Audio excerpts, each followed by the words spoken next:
Hey, before we jump into this week's episode, just a quick note. Those of you who are on the email list or follow us on Twitter in our community know that usually around this time we do an off-season donation drive. It helps support us through the off-season and cover the cost of the show, pay our interns, all that stuff. We decided to postpone that, basically cancel it for this off-season. It just doesn't feel right given everything that is going on. And we would much rather, any donations that you would have been willing to give to us, use that to, save the money if you need it, obviously, support a small business, support a local food bank. I think those are better uses of that money right now than sending it to us. So if you were thinking about doing that, if you've done it in the past, we obviously appreciate it a ton. It does make a big difference for us. We just kind of think it can make a bigger difference for others right now, and so we would rather you do that. I do want to let you know one way that we're going to kind of try and pick up a little bit of that lost revenue to help us cover the costs in the offseason, and this is something that I hate doing. I really do. But Spreaker, who hosts our podcast, they actually allow you to run ads in the podcast. And so I don't like doing this. My philosophy as a podcaster is you're here to listen to us. I love the connection that we have with our audience. I never want that to be broken by sending you off to a third-party ad that I don't even know what they're going to put in.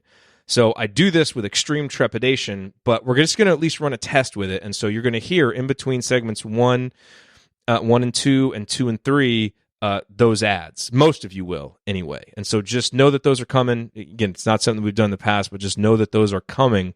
And if you just hate it, if it's awful, if it ruins your experience of listening to the show in any way, please let me know. I really want to know that, because maybe it's not something that we're going to keep doing. But at least for this episode and maybe the next one, we'll run it as a little bit of a test. And if the revenue that we get from it is worth it, then maybe it's a way that we'll kind of compensate for that in the meantime while we all try to get through this really difficult time. So I just wanted you to know that, since that'll be a little bit different. But to kind of counter that, we're in the podcast, we're going to keep all the between segment stuff. So we're going to give you more stuff to listen to. Hopefully it's interesting. It's stuff that we usually just keep, for the YouTube folks, but we'll give you that between segment banner on the podcast so that there's at least more content, more basketball talk to balance out some of the ads. So just wanted to give you that note before we start. And hey, thank you for being here. Thank you for listening. Make sure you go to assemblycall.com/rewatch so you can get all the details for our live rewatch series that we have coming up. And without further ado, here is this week's edition of Assembly Call Radio.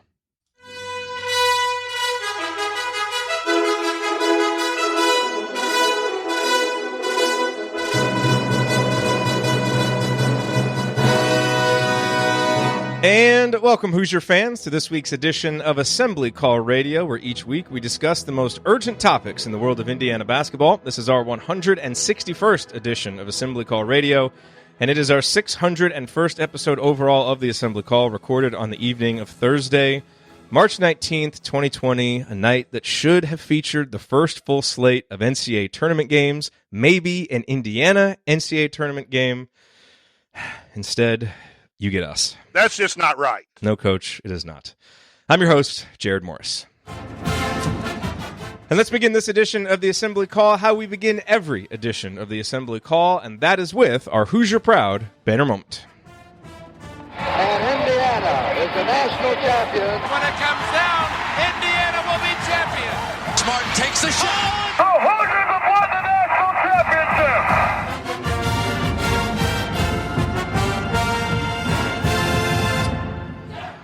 Well, this week should have been chock full of potential banner moments, but obviously that has not been the case. And, on the list of concerns right now, a dearth of banner moment candidates clearly falls somewhere near the very bottom. But if our goal during this shared time together is to enjoy a momentary diversion by focusing on basketball, and that's certainly how we're going to approach it, then we need to make do with what little news we have. And there was actually quite significant news this week. Indiana's announcement that Scott Dolson will slide over one chair to step in for Fred Glass as Indiana's next athletic director. Now, I have no personal experience with Dolson that I can draw on, but I can tell you this. Everyone that I have talked to who knows him or who has worked with him believes that he is, at worst, a very solid choice for the position, and at best, a potential home run in-house promotion who will take what Fred Glass achieved and build on it. And here are two facts about Dolson that suggest he might have the experience and relationships necessary to help Archie Miller shepherd IU basketball back to consistent national relevance. One, Dolson was a manager under Bob Knight from 1984 through 1988, a time period during which he saw Indiana miss an NCAA tournament completely and win a national title. So he's a, quote, IU guy who knows what the program can be because he lived it. And two, Dolson, by all accounts, played an integral role in the logistics of bringing Knight back to Assembly Hall earlier this year for the Purdue game. It was a moment many years in the making, and it says something that Knight's players trusted Dolson to be their liaison within the university to make it happen. So time will tell if Scott Dolson is up to the job, but I think we can all agree that having someone in the role with legitimate basketball experience and strong relationships with Indiana's former players can only help the Hoops program moving forward. All right, now let me introduce my esteemed co-host for this week's show, and we have a special treat this week. Everyone is here. It is a 4-man show tonight. It's a big freaking deal. I think it's going to get a little wild. Yes, I think it will get a little wild. And let's start on the left and work our way around the horn, beginning with... You'll have fun, fun, fun. The Hoosiers make the tourney again. Fun, fun, fun.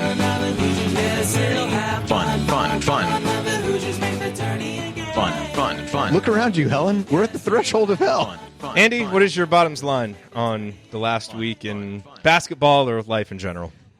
I've lost all concept of time at this point. People were tweeting out things on Wednesday night like, oh, this time IU was, beating Nebraska. Fred Hoiberg was sitting there on the bench. I was like, there is no way in the world that's only been a week.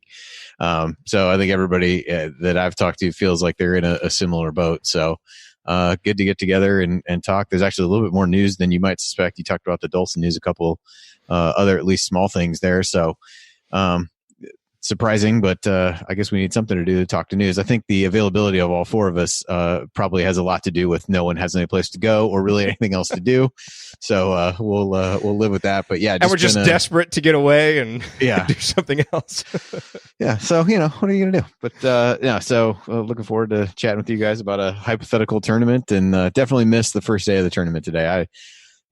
I like so many people make it a point to take these days off every year. I did not need to take today off. I was not in the office, but for a different reason. And so was at home lamenting not having the NCAA tournament. So while not the biggest deal out there at all, definitely a weird time of year and something that I know we all miss quite a bit.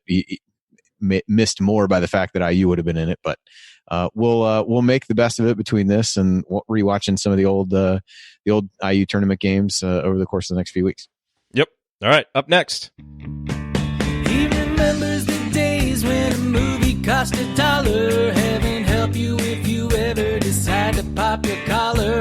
Play hard, but remember, fake hustle is a crime. He's the coach and it's Tonsoni time. And then I would have been fired because of the stripper poles in high school. Coach, it's Tonsoni time. What's on your mind? Perspective. Trying to make sure that I keep proper perspective in the absence of all that we like and enjoy IU basketball, March Madness, start of a spring training and Major League Baseball. And to try to remember that this is sports, and while we miss it, life does go on, and it makes me appreciate this group, the four of us, but it's not just the four of us, it's everyone in the chat mob and getting together. I really look forward to tonight to try to get back to a small piece of normalcy, and that's watching the chat mob and hanging out with you guys talking some basketball. So I think it's a combination of, taking this thing serious and yet trying to find those outlets where you can have some fun and get back to some things that we all cherish. Very happy about the Dolson announcement and seeing the other candidates. I thought the search committee did a really nice job. I probably would have been happy with a few of those choices.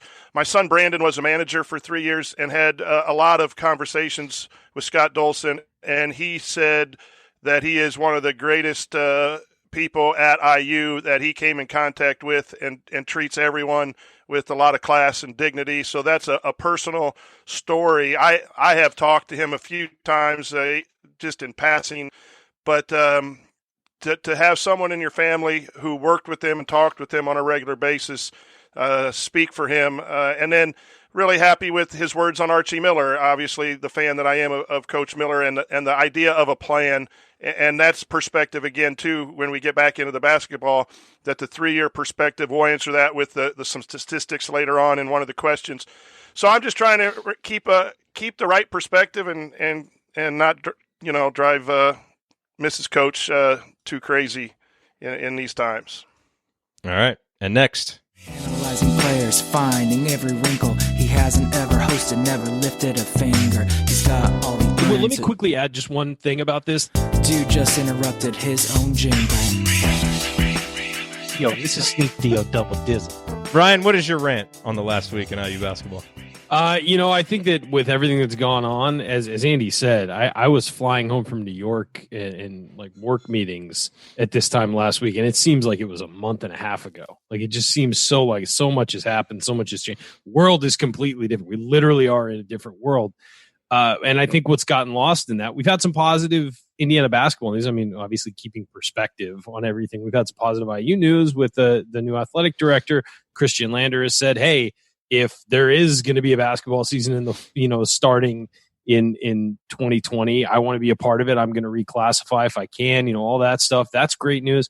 But something that got lost in all this is the fact that two seniors had their careers end through no fault of their own. And I think it's time to sort of, I know we'll probably do this in an off-season show, but I think it's just time to recognize Devontae Green and Deron Davis a little bit. I mean, those guys certainly didn't have the consistent careers that I think everybody hoped they would. But I mean, you look at them both, and Deron Davis came on campus as a highly touted recruit who I loved from his high school film. I mean, we have somewhere in the archives, when you scroll down there, we have a scouting report for him. And the fact that he played with Thomas Bryant, it seems like Thomas Bryant's been gone for like 10 years. And the fact that as a freshman, he played as Thomas Bryant's backup and then was sort of, as Archie took over, supposed to be the guy who sort of took over for him. And he opened that sophomore season by playing really well against Duke and, all these things. And it felt like things were going really well. And then he had injuries.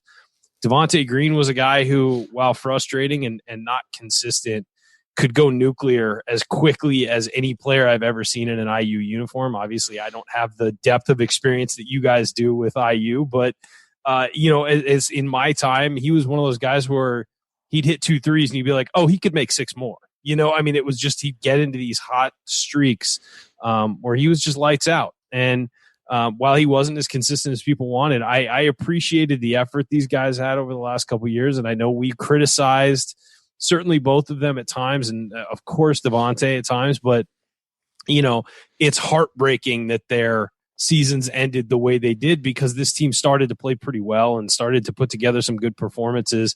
And the fact that in their first 3 years they didn't get to go to a tournament, probably because of things outside of their control. There was a coaching change, there was a complete culture change, all these things. And finally, during their senior year, they had earned, I think, in the estimation of everyone, I've got the two bracketologists here with me, but in the estimation of everyone, they had earned a spot in the tournament and didn't get to go, is just really sad. And I think that Hoosier Nation, and I know a lot of people have, but just needs to wrap their arms around those guys. I mean, regardless of what the results were on the court, those guys worked hard for 4 years, and they gave everything they had. Deron specifically working his way back from injury and all of that. And it just stinks that it ended the way it did for those guys. And so, that's really sad. And I think that's kind of gotten lost in the seed change. As Andy said, I love March Madness, and I would have loved watching the tournament today. And as I was thinking about that today, I thought, oh man, IU would have been in it too for the first time in a while. And we had 2 seniors who had never gotten to do it. So this would have been a special thing for them. And it's a shame they didn't get to do it. So they'll always be part of the family though, no matter what. And I'd love to see those guys continue to come back to IU. Absolutely. Okay. Here's what we're going to talk about. We're going to talk a little bit more about the Khristian Lander reclassification news from this week, what that may mean. And then we are going to break down the official Assembly Call bracket. I know that no official bracket was released, but we came up with ours from all the bracketologists from the Assembly Call. And so we are going to break that bracket down just because it's fun and kind of scratches that bracket itch. And then we got a bunch of good questions in the Mediocre mailbag that we will get to. Before we get to that, a couple of announcements. Number one, make sure that you support our friends at Home Field. These guys are doing right by their employees in a really, really tough time, guaranteeing sick leave, guaranteeing pay even if they have to cut hours. Absolutely a small business that you want to support. We love those guys. Homefieldapparel.com. You can use the promo code Assembly to get, or Assembly20 to get 20% off. As you may have seen, if you are on our email list, we normally do a donation drive around this time, kind of help support us, cover the cost of the show in the off season. We are putting that off, and we would ask that if, supporting us is something that you have done in the past or that you would consider doing now, instead, go support home field, support a small business, or consider supporting a local food bank. You can go to foodpantries.org or feedingamerica.org. Both of those are great places to find food banks in your area. Support them because they are really going to pick up the slack for a lot of kids who are out of school, who depend on school to get food. Food banks often pick up the slack for that. And then the last note, Andy alluded to this, we are starting a live rewatch of classic Indiana NCAA tournament games. If you want the details for this, go to assemblycall.com/rewatch. We're basically setting it up to approximate the NCAA tournament schedule. So we're going Friday, Sunday, Saturday, Monday for the next 3 weeks. We've got a classic IU game from every round of the tournament, starting with the 98 IU-Oklahoma game tomorrow night. We hope you'll join us. We're going to synchronize it, start the show live at the same time, or start the rewatch live for everybody. We'll be tweeting it just like it's a game. We'll do a post-game show right afterwards. I know it's not the same as a live NCAA tournament game, but it's the closest approximation that we can get, and so we'd love to have you join us for that. It'll be a lot of fun. It's us. It's the guys from Crimson Cast and Chris from IU Artifacts. We'll have a rotating cast on the post-game shows, so it should be a lot of fun. And so, like I said, we hope that you'll join us for that. All right, gents, let's talk about Khristian Lander. Obviously, some news this week. He announced on TikTok that he is most likely to reclassify. Not a sentence I ever thought I would say, talking about TikTok. Then he went on Twitter earlier today to clarify his TikTok comments, so we're just bouncing back and forth from social media channels. He said, to anyone who has seen my TikTok post about most likely reclassifying, I'm saying that if it's possible through all this coronavirus stuff, I'm going to, if I can. And his dad was quoted in the Indianapolis Star as saying, at the latest, it would be a June graduation. He's got to get an English class and an econ class. He said, honestly, he has his eyes on a bigger prize. He can go to school and do what he had planned to do at IU and hopefully go on to bigger and better things. So it is obviously the plan. That is what he wants to do, Coach. And now we will just wait and see if he's able to. And obviously we all agree, that while there are going to be some challenges for a guy jumping straight from junior in high school to college, physical challenges, just general maturity challenges, because he's a young guy. He is a fantastic talent. Go back and listen to Ryan's scouting report of him if you missed it. And for a team that has lacked playmaking at the guard position, even if he'll have an up and down freshman season, having him is much better than the alternative next year of not having him for a team that I think is going to have some decently high hopes. So now we just wait and see what he'll be able to do. Yeah, I think that's exciting news because he makes Indiana better next year, even though he's going to be a younger player entering college. As Ryan said, he can run an offense. That's the thing that's probably the most exciting, as well as all his physical skills. The ability to run that offense, to relieve Rob from some of that, might elevate Rob's play as well when they play together, and you can stagger people throughout the game and have a true ball handler throughout, as we talked in past shows. The concern is obviously, can he get those 2 credits, and with the suspension of schools and everything, how is that going to play out for all students here in the state of Indiana, as well as for him? But there's some online courses and things. I think that if there's a way to do it, they'll try to figure it out, as long as it's just a couple classes. But he makes Indiana better. And coming in with that group, I think that is tight together from AAU is another push in the way of team chemistry and that team toughness that everyone has been so longing for too many years, and it's been way too slow to get to that point. So, yeah, that's an exciting announcement. Ryan, one of the things that we're seeing now with all these guys entering the transfer portal, you saw today DJ Carton has decided that he's going to transfer from Ohio State. He is obviously a guy that Indiana was really heavy on. And, as soon as that happens, you see, hey, is Indiana going to go after these guys? These different guards announce they're going to grad transfer, whatever. Is Indiana going to go after these guys? I mean, if Khristian Lander's coming in next year and you've got Rob Finney and you've got a senior Al Durham and a guy in Armand Franklin, who obviously, the staff has plans for, you're not going to go after a guy like DJ Carton, and you may not be able to get your pick of the litter of grad transfer guys either. So I think, wouldn't you agree that people need to keep their expectations in check for what Indiana can get additionally in the backcourt? Plus, you have Trey Galloway coming in too, who can handle some of those duties. And Anthony Leo. I mean, and not as a point guard. He's not a playmaker, though. But he's a backcourt player, though. And you want to have a balanced roster. We saw this year with so many front court players. You want to have a balanced roster. It was just almost at some points this year, it was hard to figure out how to get guys onto the floor in the front court because it was so overloaded, and all you were doing was begging for one guard to be consistent. Well, now it seems like they're going to have a bunch of guards. Now, look, G.J. Carton's available. You might want to bring him on campus and talk to him because there's always room for transfers. If he's willing, sure. and I've heard rumors that Carton, he's admitted he's had some mental health issues, and really struggled with that. And Ohio State is supporting his transfer.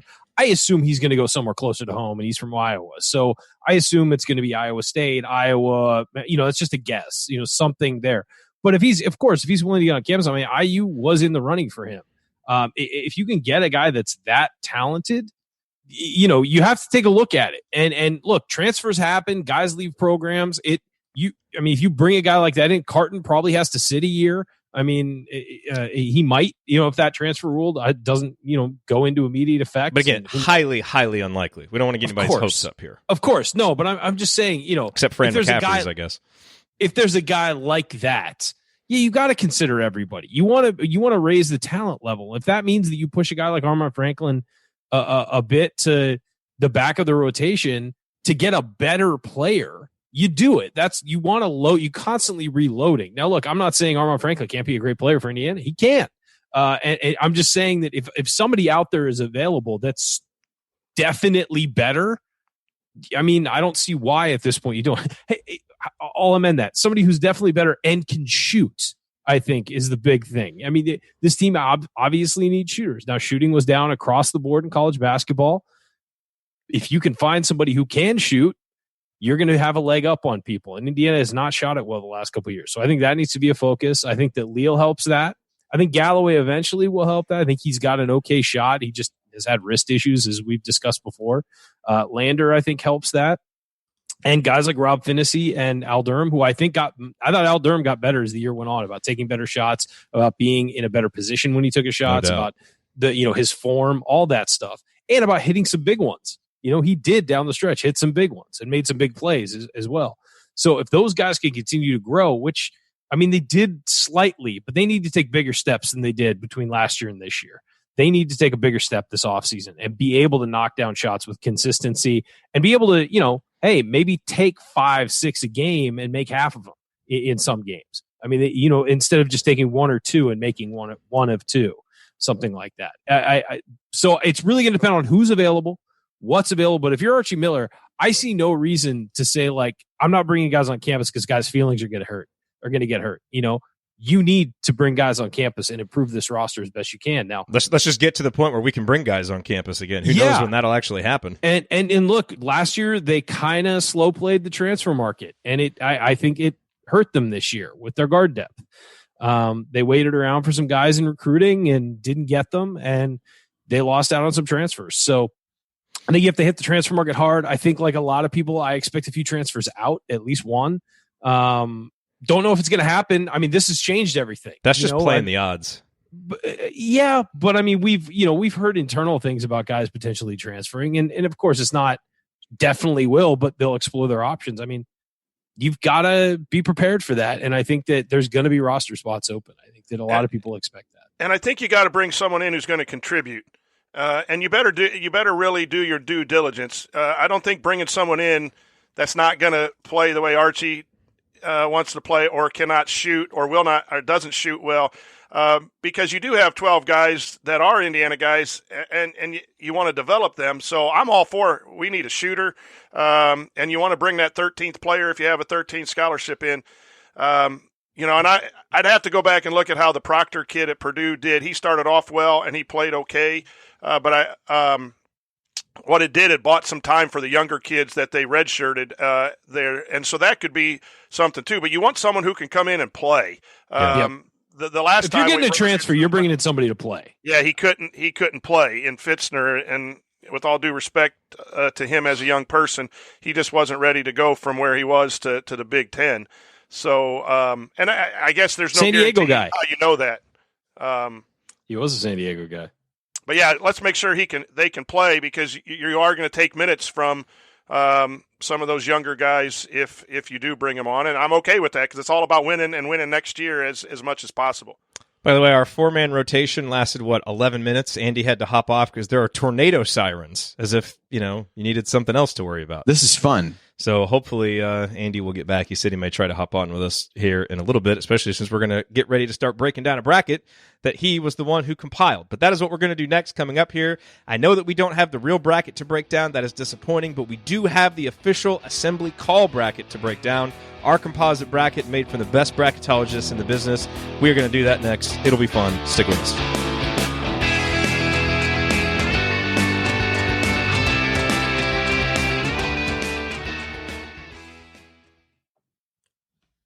All right.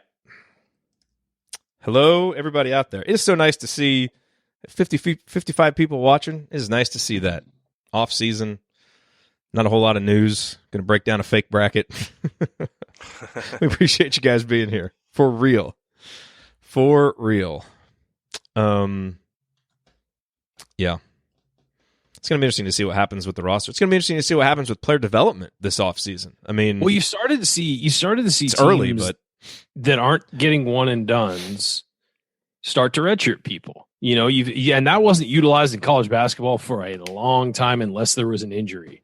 And you've seen Villanova do it to great success. Purdue did it a couple times. You're starting to see these teams that aren't Duke, North Carolina, and Kansas start to utilize the red shirt and sort of weaponize it a little bit to make sure they have seasoned players filling their roster every time. I think that's a possibility for IU. I don't know who it would be next year, because I think that the incoming guys fill spots that fill kind of roles that they need.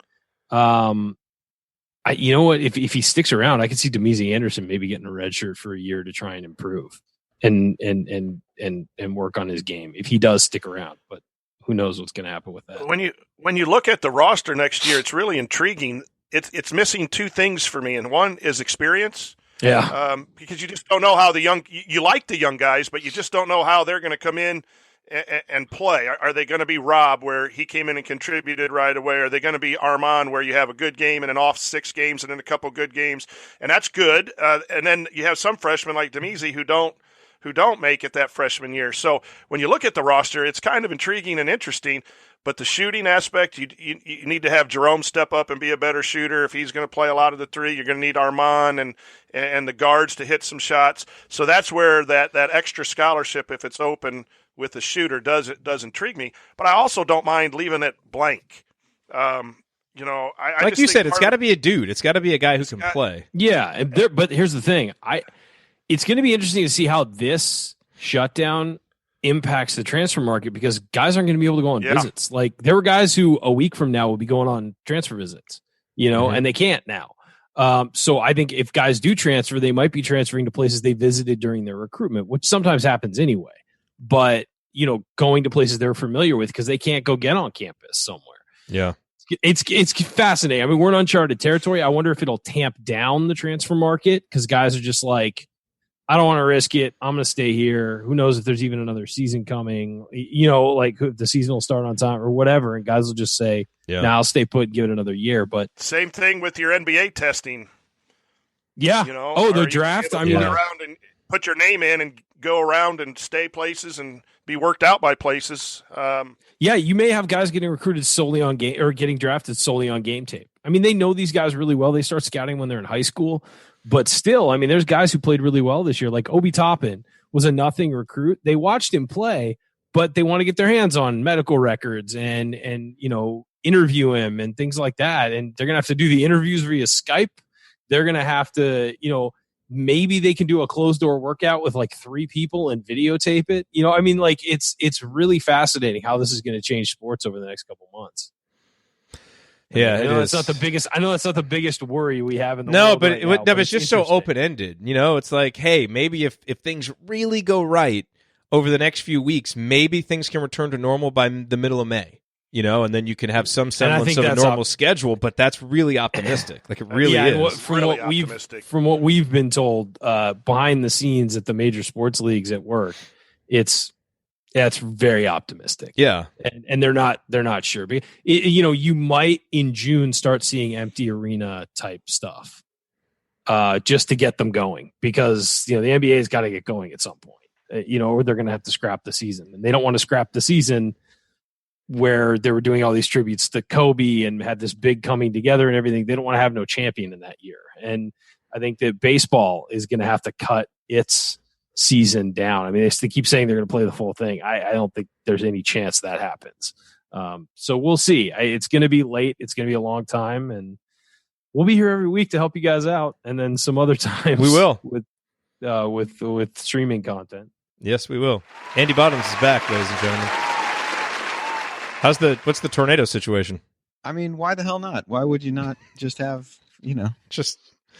I started to hear some outside, and then Jen's texting me. She's like, "Oh, the tornado sirens are going off." I didn't even know. I mean, it's been like pouring down rain here for quite some time, but it seems okay. Not what's heading next? An hour to our part of town. So what's next? Locusts? I don't have my plagues down straight. It's frogs. Is that the? Oh boy. So yeah, I think we're good. I'm gonna get that drop because after a couple of bad Indiana losses in a row, what's next? Locusts is going to be a pretty good one. That was a good one. It's a good one. All right, well, good, Andy. We wanted to make sure that you were back for the bracket, so that you can give us a quick rundown of how you compiled it. Okay. And do this for 15, 20 minutes. Yeah, Just I put a couple other goes. potential topics in the list for that one, like 5-12 upsets or other upset picks that we had or something like that. If you want to do that. Yeah. Okay. Good, regardless. And I guess I'll just tell people to go to Twitter because I've tweeted it out a bunch. The bracket. Yeah, if they're listening, if they want to see the bracket, they can go to Twitter and find it, or tweet me, or email me, or whatever. Okay, you guys ready to go? Yep. All right, let's do it.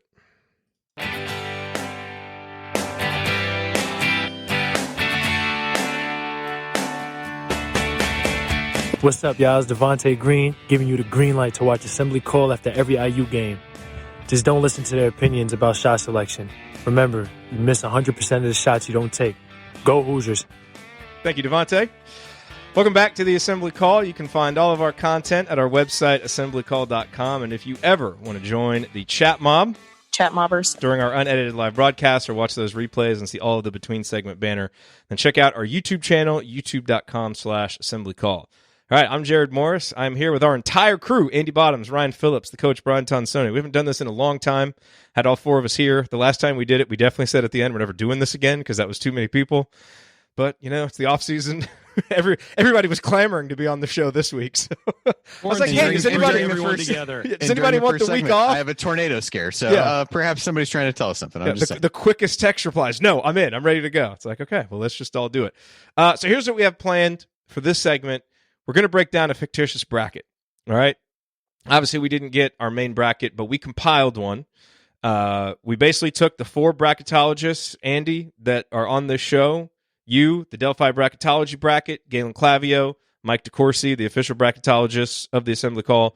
You can correct me if I'm wrong, but I think you kind of let the bracket guy Dave bracket break ties, and then I hope you checked it against Joe Lenardi's bracket to make sure there was no overlap, because we certainly don't want to have any overlap with his. I did not do that part, but the first part that you said was true. So yeah, I got those four. In the case of Galen and Delphi, I had to get some bootleg unpublished copies that no one had seen, because neither of them had actually put up a new bracket for Thursday morning, given everything that was going on. So they were all kind enough to send me there. So did that, and then any ties, which I think was inclusive of even the last spot in the field, I just used the seed list that Dave puts up at Bracketville to break any ties, and then I plugged it into this Excel spreadsheet that Chad Sherwood, who does stuff on Hoops HD, has given me the last couple of years to kind of make sure you're not breaking any of the rules of bracketing and any of that stuff, and put it together, and then I let it sit for a few days before I even had the heart to really look at it. No one name drops highly ranked bracketologists like Andy Bottoms. I just want to give people credit for the Chad's spreadsheet made things a whole lot easier. So here's what I want to say to preface this before we do it. You might be thinking, this is the dumbest thing I've ever heard, breaking down a fake bracket. I'm not going to tell you that you're not right. There's almost no chance they haven't heard dumber things on this show. I mean, maybe not today, but at some point they have, for sure. That is true. But I just want you to know that I have spent a lot of time since we agreed to do this, agreeing with this and saying, okay, this segment's going to be terrible. I don't even really want to fill this bracket out because, like, what's going to be the fun of it? I actually did it today because I knew we were going to be doing this. I had so much more fun than I thought I was going to filling out the bracket, even though it's not the real bracket, just trying to figure out who would win and then the matchups and filling it out and seeing how it would develop and what matchups would be there. I'm telling you, it was more fun than I thought. So if you want to do this, if you haven't had a chance to do it yet, I've posted it like 6 times in our Twitter feed. If you go to @AssemblyCall, or just send me a tweet, email me, Jerod @AssemblyCall. I'll send it to you if you want to go fill it out. But now I'm not going to run through the entire thing. But let's kind of go through. And how do you want to start this, Andy? Should we just start from the Indiana perspective? Where do you want to explain where you guys had Indiana and maybe what the range was between the 4 of you for where the Hoosiers were? Yeah, that would be good if I had the sheet up that would tell me that. I think everybody had him. They were between, I think Dave might have had him. Well, I didn't use his. I don't know. Anywhere between 9 and 11, I think. Probably mostly 10 and 11. They ended up as a 10 seed in the composite. Playing against Houston, which I will add. I'm sure people are like, "Oh, you have a really good sense of humor that you did that on purpose." But actually, based on the way like the bracketing rules work, it was kind of hard not to have it that way. 2 of the other 7 seeds were Big Ten teams, which limited it, so IU couldn't play them. And then Rutgers was actually higher on the 10 line, so they got the geographic preference, and IU took the one that was left over. So they'd be, according to this, in Sacramento playing Kelvin Sampson and Houston in the first round, and then the 2 seed in that area was San Diego State. Not only have to play Kelvin Sampson, but get stuck in Sacramento. Nobody wants to be in Sacramento.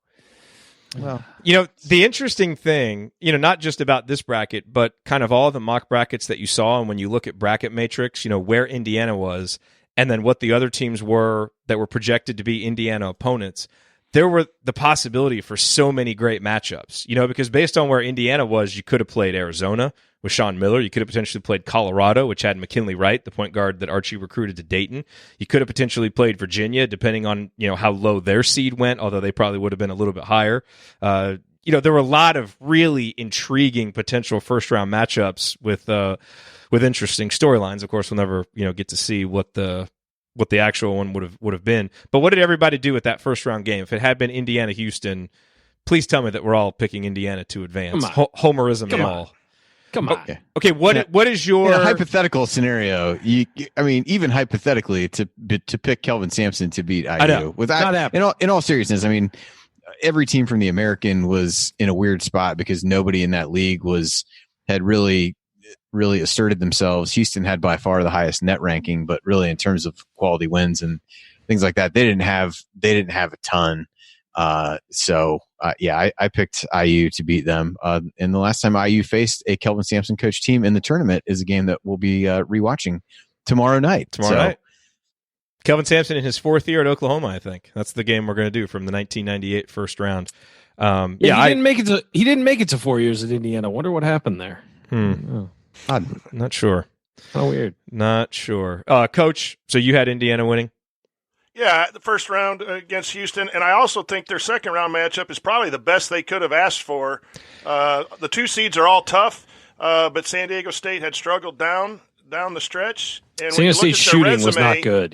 Their resume just was bolstered by having no losses for a while, and then they lost to a couple quad 3 teams. So I'm not saying it's an easy win for Indiana, but that's probably the best matchup for the Hoosiers. So just so people know, the other 2 seeds were Florida State, Villanova, and Maryland. Oh man. Yeah. So 2 of them you couldn't play. You wouldn't. They would let you play Florida State again in the second round, but that's fairly unlikely. Wouldn't be able to really be matched up against Maryland. And Villanova was on the roll late. I don't believe. Yeah. And then Villanova was pretty hot. I'm not sure that playing a really super strong offensive team. Not a good matchup. Sounds particularly. Here's what I'll say about good. Here's what I'll say about San Diego State. The only thing, the main thing that worried me about is the perimeter defense from their guards is really good. And if Indiana, we've seen this year, if Indiana didn't shoot well or didn't at least get some shots to fall, they tended to lose. And so that would be the one concern. San Diego State's defense for any, I don't care who they played for any level, that's a legit defense. The thing San Diego State didn't do down the stretch is make shots. And Malachi Flynn is a fantastic player, but he and the other guys on the perimeter, when they lost those 2 games late, they just went ice cold. And they did that a couple times, and thanks to their defense, they were able to eke it out. But yeah, of those remaining matchups, I mean, I would have loved to play Florida State again. I think that sort of, I think it would have been entertaining as hell. I don't know if it would have been good for us, but it would have been entertaining as hell. And then, Maryland is a team that Indiana could clearly beat. They had them, before. And Mark 2 games this year would suggest otherwise. But the evidence, capable, yes. They should have beat them. I mean, and Mark Turgeon's the coach. I mean, you always err on the side of playing the worst coach you can. So I think think Maryland. I wouldn't have been if they went into that Maryland game, I wouldn't have been afraid. They played toe to toe with Maryland at home and should have beat them and blew it. And so they did. But Mark Turgeon is the Delphi brackets of college coaching, from what I've heard someone on this show say. That's right. That is right. I really wanted to pick Indiana in this matchup because it would have set up a Sweet 16 battle with Virginia, which just would have made my tournament. But you would need to watch that alone in a dark room by yourself. Yeah. Just, send the family. If they cut to any shots of Ty Jerome in the stands, Jerod would have passed out. But otherwise, it'd have been fine. Would have been great. I mean, that game would have been 32-30. But the reason why I didn't pick Indiana to beat San Diego State is what you said, Ryan. Their perimeter defense and how are we going to handle Malachi Flynn, because we struggled to contain really good point guards and guys who can penetrate all season long. Those 2 things worried me. So yeah, I have them going out in the second round. So I had Indiana losing. Coach, how far did you have the Hoosiers going? Indiana over San Diego State. This is an IU show. It's hypothetical. We're all locked in the house. Indiana wins. We're going dancing, baby. It's all simple. Right. Okay. Sweet 16. We got to have some smiles. It's not time to be truthful. You're such a populist. You play to the chat mob. Well, when you're not ranting at the chat mob, I guess. I know. I know where I have risen from. I picked him to beat him because I feel like whenever I would pick a bracket, I would always pick IU maybe 1 game further than would be, kind of the obvious choice. So that's I had him beating San Diego State. I adapted that adage some time ago and stuck with it. That was always my philosophy. It's like, you don't want them to make a run, and then you're sitting there looking at your bracket, and you're missing points because you didn't pick your own team. So I usually used to just pick Indiana to go all the way. It was just more fun that way. And hey, it had a decent chance of happening back in the day. Okay, so Coach, you had them losing then in the Sweet 16? Yeah, to Seton Hall. To Seton Hall. Okay, so you didn't have Virginia beating Seton Hall. Okay. So that's where we had Indiana going. Let us know where you guys had Indiana going. So let's go through our Final Four picks, because that's the thing about this. Our Final Four picks probably maybe it'd be a little bit based on matchups, but those are probably going to be. I had one Final Four pick that was kind of matchup based on how they went. The other 3 were pretty much what I would have picked no matter what the bracket was. So let's go around the horn. Ryan, why don't you start with your Final Four picks? Let's see. I had Gonzaga, Michigan State. What was my other one? I'm just looking at this now. Ryan just got the bracket 2 minutes ago. So. No, I actually looked at it earlier today. He's like Greg Gumbel, right? When they give it to him before. No, when you tweeted it, but I'm forgetting who was where. So I had Gonzaga, Michigan State. It's my fault for throwing Louisville. Yeah. Louisville, and Dayton. That's my guy. Man, no way. I think Kansas was going to go out early because Bill Self, and I thought I didn't love Maryland. I really didn't love Maryland this year. I didn't love Maryland either. I have Michigan beating Maryland. I had Michigan taking them out, and then I think that it's Louisville's Maryland gets no love on this show. Louisville's got a great I'm with you, Ryan. I have Louisville in the Final Four, beating Kansas in Indianapolis, where the Louisville fans come, make it a home court for the Sweet 16. It's a close game. Jordan Nora shows up and goes crazy. He's a closer, and he upsets Kansas. Yeah, I like Nora, and I just thought that was a weaker bracket than the others, so I thought it was pretty well. I just saw it. Like 100% saw Kansas coming as the number 1 team, the only dominant team in college basketball, and then just losing, because that's what happens every time that happens to them. So, I had Kansas. Drop the I had mic. Dayton. I had Drop the Dayton mic. just because I had Dayton because I really want to see Dayton make a fun. I want to make. You know who's going to make beat Dayton? The team with great 2-point field goal defense, Wisconsin, who's playing well. Sweet 16, I have Wisconsin beating Dayton. man. Yeah. Oh. I mean, look, I don't want I'm that. not saying to I happen 'cause liked. can't- I'm not saying I can't liked stand filling it those in, guys, but it's a bad matchup for Dayton. basically that Come on, would be Wisconsin's defense against Obi Toppin just being amazing. It'd be one, I mean, so. But yeah, that was my Final Four. Okay, Coach. Oh, what's Jared, yours? you're the marketing guru. Don't talk Wisconsin winning. Hey, I'm just trying to Yeah, give you- the people my actual picks. That's all. Honesty from Jared. That's I'm not saying I like it. Dayton to the Final Four. It's just it's stuck in Dayton my to the head what Final they did Four. to Indiana over the last 8 minutes on in that game. Okay, so you had Louisville, Dayton. Do we all have Michigan State going to the Final Four? I had though. Yeah. I thought they were playing well late. Yeah, I did. Yeah. And plus, you have a great point guard. You're going to have a leg up in the and the tournament. best They have defensive big Cassius. man in the game. There So you go. okay, so Andy, who were your other Final Four choices? I had Kansas. I had Dayton. I just thought the Dayton story was a good one. When I ordered some home field stuff, I ordered something Dayton as my way to commemorate this season of doing that. So I thought they were a fun team. I've never forgiven Wisconsin for losing the final to Duke, as I stood to win a reasonable amount of money in a tournament pool had they come through on there. So I am one to hold a grudge in that regard. I did at Michigan State, and then I was kind of torn. I felt like the winner of the Oregon-Gonzaga game would go. So I'll throw Oregon out there as maybe a dark horse, like Peyton Pritchard getting hot, being a guy who leads. I thought about them. Leads a team there. Who knows? Maybe Killian Tilly gets hurt again at some point for Gonzaga over the first 2 rounds, and then Oregon takes it. But yeah, I had Oregon. I'll say Oregon out of that one. So I had Ohio State coming out of the other region. I had Kansas, Villanova, Michigan State, and Ohio State. They were kind of my dark horse pick.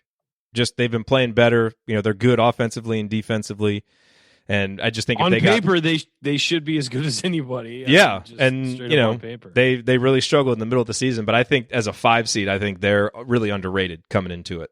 So that's what I Who had. else did Coach have? Did he give all his? I had Seton Hall with Miles Powell. Oh, Seton Hall. I went closers. Give me 4 closers. I had Powell from Seton Hall, Winston from Michigan State, Toppin from Dayton, and Nora from Louisville. Give me guys that can make tough shots when the game's tight. And then we could hear Raftery or all those guys go onions and go crazy. Give me those closers. I'm no with one you on ever all gets those in the except paper for passing. except Nora Right. disappeared too many times for me this year. I just didn't. I had Louisville losing That is true. I had that Louisville is losing true. to BYU. He was not nearly what I expected him to be over the course of the year. Okay, so those are the Final Four picks. Did anybody have any big Cinderellas? I mean, Ohio State, I guess, would kind of qualify as a 5 seed making they're not really a Cinderella, though. That's just kind of an underdog making the Final Four. I had Yale winning the first round. Yeah, so did I. I did too. I didn't have. I had whoever won the Richmond Xavier game beating West Virginia, which is probably not terribly. But no one had Not terribly just a shocking. Cinderella they really believed in going to like the Sweet 16 or the Elite 8. No. I didn't either. No, I mean, I think I'll tell you- seed wise, I had Texas Tech in the Sweet 16. I did too. I could have actually. seen that. Yeah, Yeah, They Texas were- I Tech had them beating beating Duke. Penn State. Yeah. If you really believe in the net, though, that's not a Cinderella story whatsoever. I had him beating Duke just because But seed wise, it was yeah, fun so to did I pick think that. 2 of our 7 seed Big Ten teams make the Sweet 16, and one of them pops to the Elite 8. I think the Michigan? Big Ten was so good. I had Michigan in the Sweet 16. I had Illinois in the Sweet 16 because of a You had close- Illinois beating Villanova? beating Villanova, beating Duke. I could see that because of DeSunmu. Like, DeSumo, who and did especially you after what President. Coach said about closers, I could see I you mean, picking him there. that's- Coach, I who'd just you went have in the closers. 8? Which 7 seed you have in the 8? I had Michigan, Louisville, and Dayton, Illinois. Okay. I just believe in the Big Ten. I think it was the toughest year, and I think somebody had to pop. Jerod had Ohio State pop, and I have no problem with that. I think that those are teams that, seed-wise, you don't think are going to win, Yeah. that are going to come up with talented people that have been Illinois won on the road, several games on the road with that closer. And so if I was looking for teams to pop and go against the grain of chalk, that's why I picked that. And I think Maryland's too soft mentally. They had technicals, and the action of Smith at IU. They're too soft mentally. Very, very good, but they're going to get beat early. No Big Ten team gets disrespected on this show more than Maryland.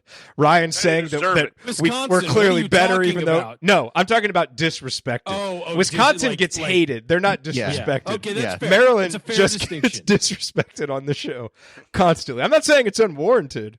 But it's just, it amuses me. So who does everyone have as champion? I mean, is that the next Michigan State we go to? I think this was the year the Big Ten won it all, and I think the storyline of Cassius Winston winning it. I love the Cassius Winston Xavier Tillman storyline. I think Rocket Watts was coming along. I just feel like it was going to be one of those refuse to lose, God's plan, all that stuff type year for them. I had a hard time. And they were playing really well. They were underrated, I think, heading into the tournament. I would love to be like, no, it's this. I had Michigan State too. I had Michigan State Dayton in the final. I threw Kansas out for the potential of the title getting vacated. So that seems. So you had Kansas winning? Vacated, canceled, whatever. I got to the end, and there was a couple that I didn't just even write down. I was probably not quite like Jerod. Like I wasn't super excited about filling this out, and then I was just kind of like, all right, I got enough. I can shoot from the hip on the games that I don't have in here. So I did like Kansas. I thought they were playing well. I think with Azubuike and Dotson, that's a good inside-outside duo. So I'll say them just to be different and for the potential drama of vacating the Final Four. That's interesting, though. I mean, we both clearly. I mean, obviously, you guys picked Kansas to lose early, but those were the two picks. Three of us picked Michigan State. So if you're listening, let us know. Obviously, you don't know this bracket, but who were kind of your Final Four teams, independent of matchups? Who's a team that you thought was going to win it all? Are we kind of all out here on an island overrating Michigan State, or are you buying the Spartans too? Be interesting to know what everybody thinks. Would have been nice to have one bracket that we all could have done, but if you need that itch, or if you need to scratch that itch, I had a lot of fun doing it, so we can send you the bracket if you want to do it. Any final thoughts? Coach, Andy, any final thoughts on the bracketing process? Do you want to say a few words about your bracket that was not going to be submitted to the bracket matrix? At least those rankings live on for another season, so you guys are still 11th and 13th respectively overall. Yeah, I don't know. It was disappointing. It's kind of one of those things. I'm sure coaches the same way. I know you talked about it last week, being able to try to use it as a teaching point for your kids. So that was potentially good for you. I was not open to that teaching moment personally. And I sat and thought about all the time I took over the course of the season, keeping things up to date in the spreadsheet and doing whatever and kind of getting ready for the final exam, if you will, to do that was a bummer, but obviously not more important than everything else that was going on. But nothing too much to say about the bracket. I did look back though. All four had IU as a 10 or an 11. Coach and I had them as 10s. The other two had them as 11s. Okay. Makes sense. I feel pretty comfortable about Indiana being in. This last week's just been a smack to my face, having a basketball team going to the regionals and that canceled. You work all year to do that, and then with the bracketology thing, like Andy says, you put so much time into it, and we had a new television show with Greg Rakestraw and all of that. It was going to come to an end, and that's what you work for, and I had taken 2 personal days, so I haven't seen my kids since this announcement, and it's just bam, text messages. Your students, you mean? My students, yes, because of when the tournament got called and everything. So, yeah, I'm trying to keep perspective and publicly be positive, but there's times when I'm howling at the moon in the basement and saying choice words because it's just been an abrupt ending. But again, the health of all of us is a heck of a lot more important than my bracket. So trying to keep positive. Delphi bracketology is not Mark Turgeon. That's right. By the way, you know what? What? Coach, you got to cut down some nets before it all got shut. You did. Absolutely. You did get to cut down the nets. And one of our seniors. Hey, you got how many high school teams in the state can say they finished the season in a normal year? Can say they finished the 4. season on a win? Just 4. And now go. we're a local a guy from a business contacted me, and he knew one of our seniors and called him to ask him about how he was feeling, and the response that young man had was just what you coach for. You want to win games, but the senior handled it with class out in public, and he basically said how many seniors can say they won their last game if it wasn't for the state championship, and that's what we're going to try to remember. We have class men in our basketball program at our high school, and it was taken away from them, but they're handling it with class as hopefully a lot of programs are as well. So very proud of our young men, regardless of the situation. But yeah, it's been 7-8 days of just wondering, what the heck's going on, and with school being canceled. And I know, Andy, your wife is going through the same thing as our house is with planning and all that. So yeah, it's just been kind of crazy. It just ended. Yeah. But hey, you know what? You got to end with like a happy memory for those kids. Absolutely. It stinks you didn't get to go do the regional thing and all that. I mean, I know that's a lot of fun, and you guys, I mean, quite frankly, probably could have done some damage there with the way you were playing, but you got to end it as good as you can possibly end it, and that's with a win. So, yep. and getting to cut down nets and stuff like that. And a couple years from now, when everyone gets back together, that's what we'll remember. That's right.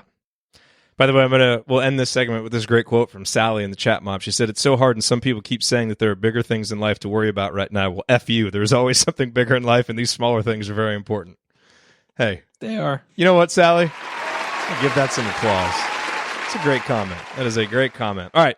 Coming up in our third segment, we are going to answer your questions. We will have a mediocre question of the week.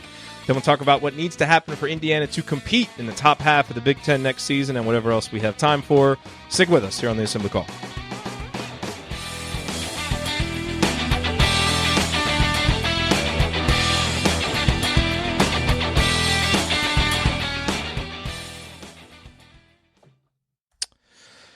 All right. Good stuff. Well, there we go. We got a full segment out of that. Wasn't a total disaster, was it? No, it was fine. Okay. It only would have been a disaster if Andy couldn't come back on. That would have been bad. That would have definitely been bad. All right. Talk about something real quick. I got to do some math to see how much time we have left for this next segment. Oh, boy. Math. So, I know. Yeah, well, we haven't done math on the show in a little while, but I'm trying to do something a little different today. Yeah. So, Coach, have you had the big Yahtzee matchup yet tonight, or is that post show? My cat's joining the show now, but no, we haven't had the matchup yet. It was postponed. My oldest son came home, and he gets priority, so they were playing some games instead. So I got whooped last night. I like the halftime report from Brent. That was well done. We're trying hard, man, to have some sanity. Okay, so this has to be kind of a short segment. We got about not much, 3 minutes and 7 seconds. We didn't leave much, so we'll go very quickly in this segment. We'll hop right into the questions. I won't belabor a bunch of stuff at the beginning, but then we can answer the other questions at the end. We just got to get out of the radio segment quickly. Yeah, how long did you say? 6 minutes? No, 3. 3 3 minutes and 7 seconds. Almost had it. And we need to do the outro music. So we got about 240, a cool 240. So, all right. So I assume you're going to hit Jay's question since you teased it in the other part, and then we'll do that one first. Okay, quickly. All right, quickly. Okay, let's do this. All right, here we go.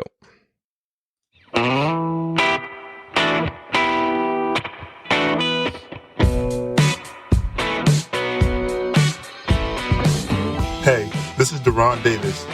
And what's the only thing better than dominating a Duke big man in the post? Is celebrating with friends afterwards. Join Jerod, Andy, Ryan, and Coach on the Assembly Hall call after every IU basketball game. Go Hoosiers. Thank you, Deron. I am Gerard Morris here with Andy Bottoms, Ryan Phillips, and the coach Brian Tonsoni on the Assembly Hall call. I was going to edit that out, but I do that a lot myself. I'll say Assembly Hall call. Gerard? Well, not that part, but the Assembly Hall call part. So Deron, we've all done that. It's cool.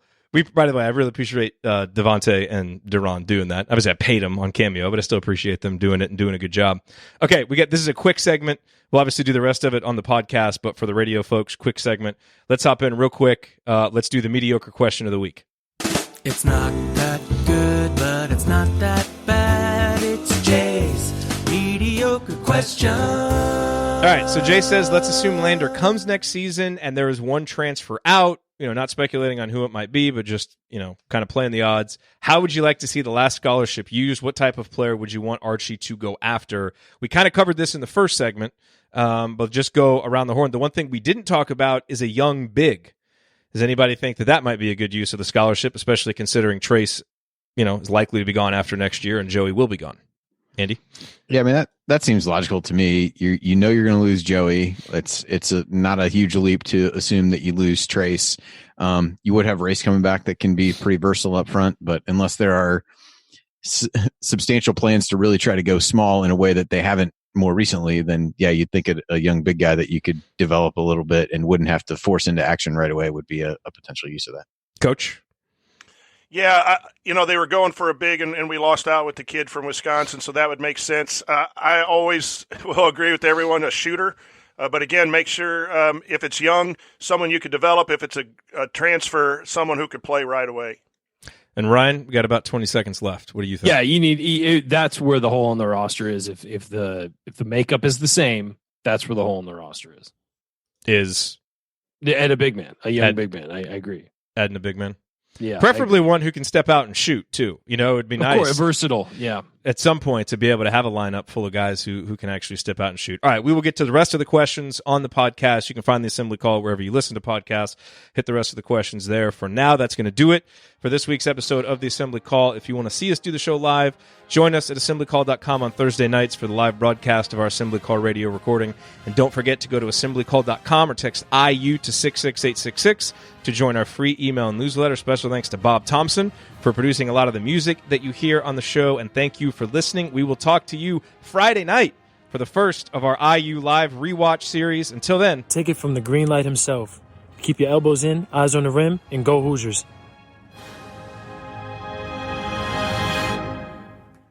Thank everybody for coming out. All right, I got to get out of here, folks. Thank you. Can your mom bring some tiramisu? All right. It was Devontae did a good job with those. They both did a good job. It's funny when you listen to him rattle off like a couple complete sentences. You start to hear the Long Island accent that you rarely hear when he was doing press conferences. He's got a great rhythm with his voice when he's talking. He really does. I had the opportunity to kind of message back and forth with him a little bit, and one of the things he said was, you guys were always nice to me, or you guys were always fair with me, which I appreciated. Which, frankly, nice. Like if a player's ever going to say anything about our show, that's what I would want them to say. Yeah, I thought we were. We certainly tried hard to be. So we were critical, but we tried not to be like, I hate this guy. It was just because we didn't. Not because we were suppressing saying that, because we legitimately didn't. He frustrated. Of course not. No, you can be frustrated with the guy's play. Yeah. So, all right, let's hop in. Let's answer the rest of these questions because we did get some good ones. And Jerod, are you going to answer these in a French accent, or are we going to? He's Jerod. Yes. Thanks for that laughter, on. I appreciate it, my boy. That was amazing. That was great.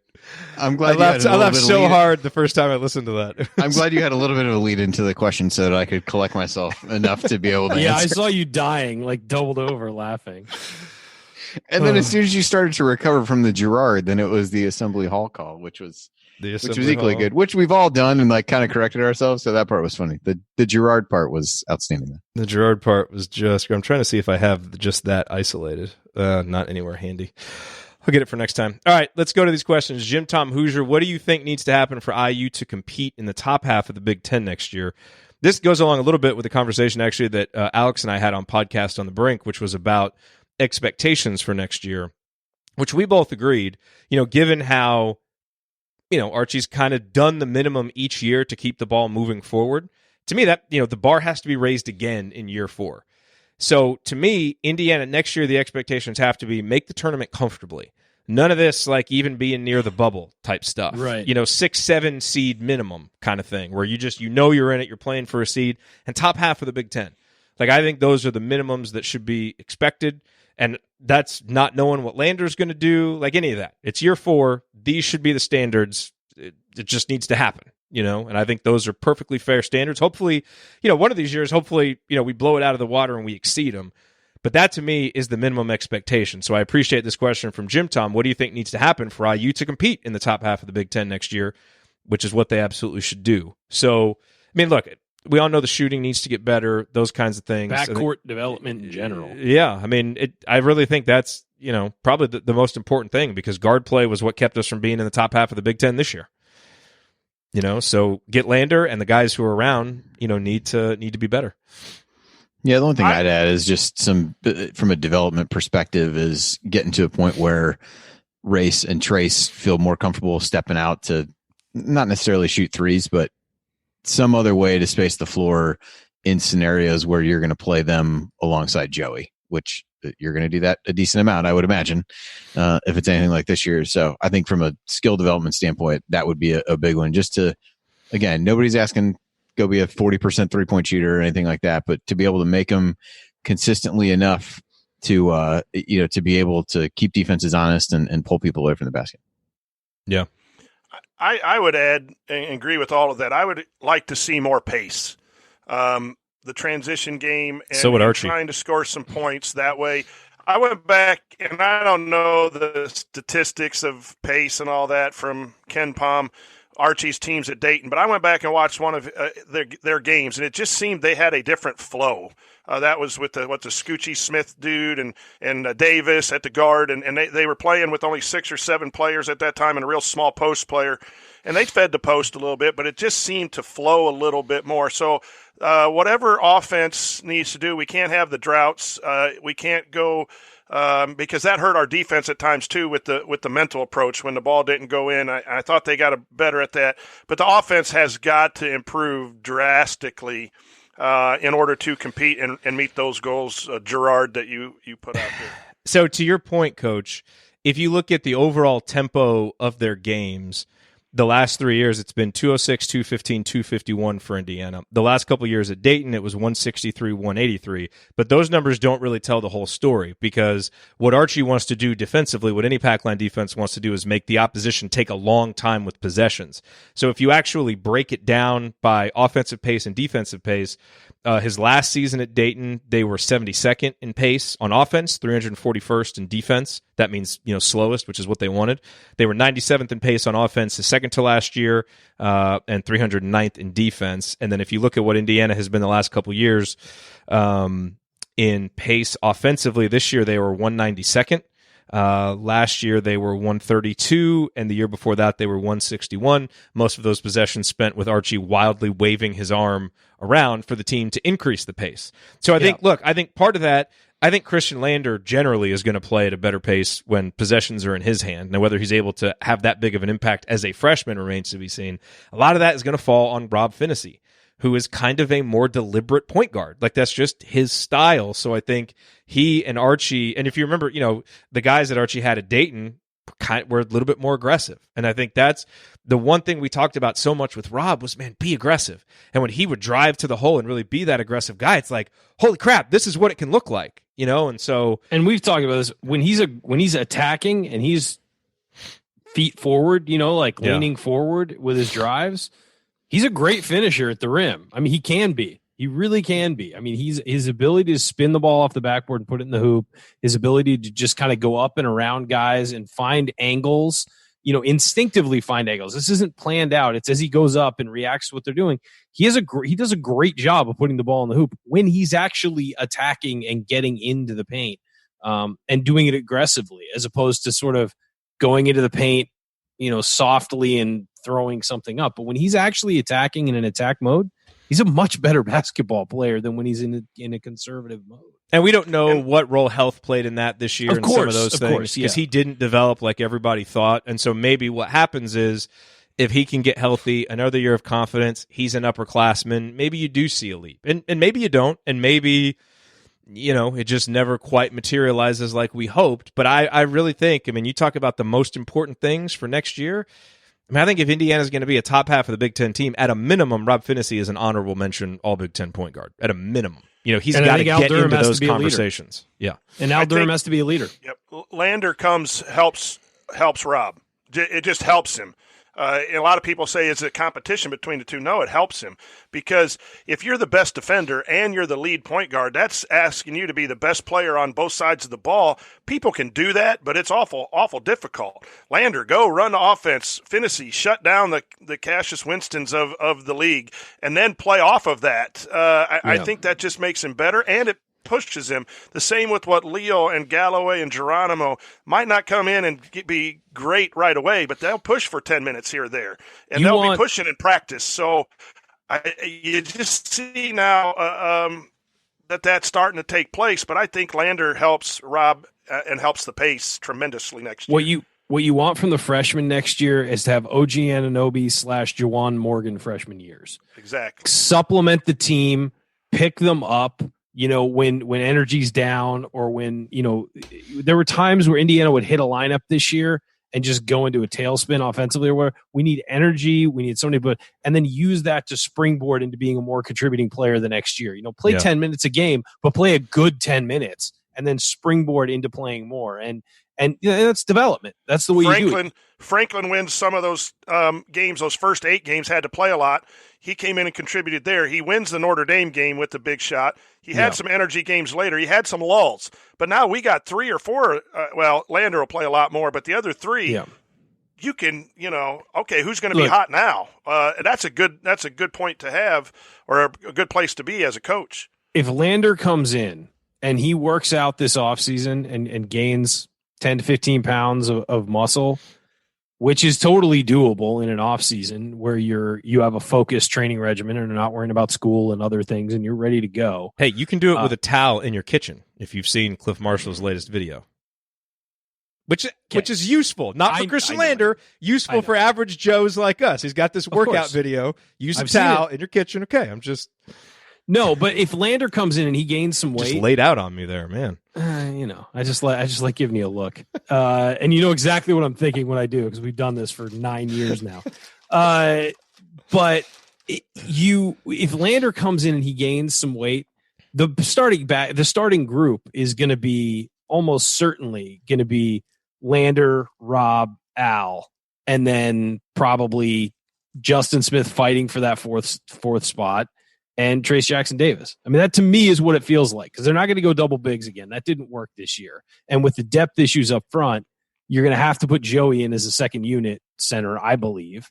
And I mean, that's what I think. Unless Trace develops a jumper and can play the 4, it'll be tough to keep Jerome and Race out of there. And I'm not saying that's the team that's going to play the most. I'm saying I think they're going to start together, and I think that you'll see Lander and Finney will be on the court at the same time, and they'll stagger who the other wing guy is. But Al's going to be the captain as a senior, almost certainly, because he was a captain this year. So he's going to start.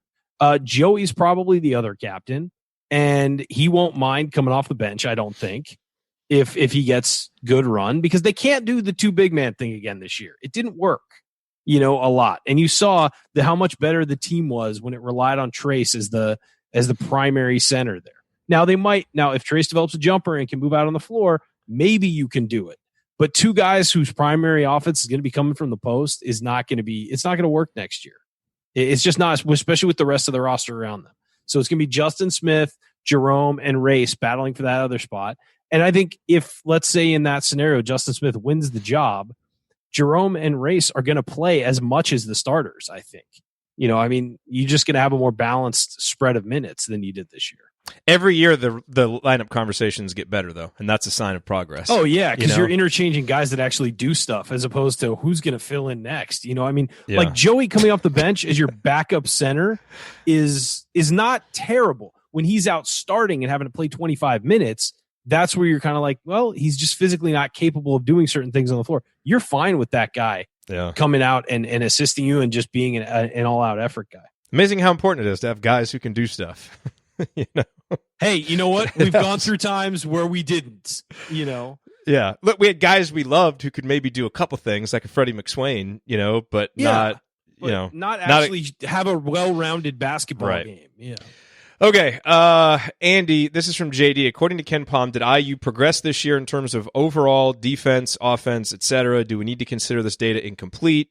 it's probably likely IU would have played no more than 2 to 3 games more this year. So when you look at that KenPom data, if you go back and look at past seasons, do remember that is not regular season. The default is it takes into account all the postseason games. So, Andy, I broke these numbers down here, and I can explain them, but, from your perspective, do you see the team as, kind of progressing as some of the top-line KenPom numbers indicate? I guess to answer the second part of that first, I wouldn't consider it incomplete. I mean, you were 30 plus games into 31 games, I think, 32 into the season. So, you do see teams, as you said, when you default to it, these teams that go on these long NCAA tournament runs between who you're typically playing in those games and all that, you can move quite a bit in that scenario, but I'm not sure that IU's would have moved a great deal. I think that, you laid out the numbers in our run sheet here. So I think, overall they went from, their 34th this season. The offense got a little bit better, went from 82nd to 65th, and the defense got better, went 32nd to 26th. I think the biggest thing is the conference only numbers are really ugly. Yes.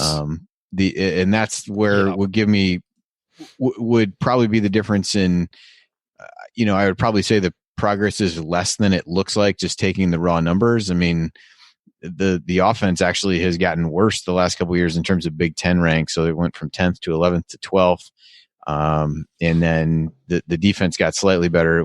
But it was 4th in 2018, went to 9th, and then was up to 8th. Now, some of that conference has gotten better, though, isn't it? Conference has gotten better. That's what I was going to say. I mean, it's relative a little bit. And those are just raw efficiency rankings.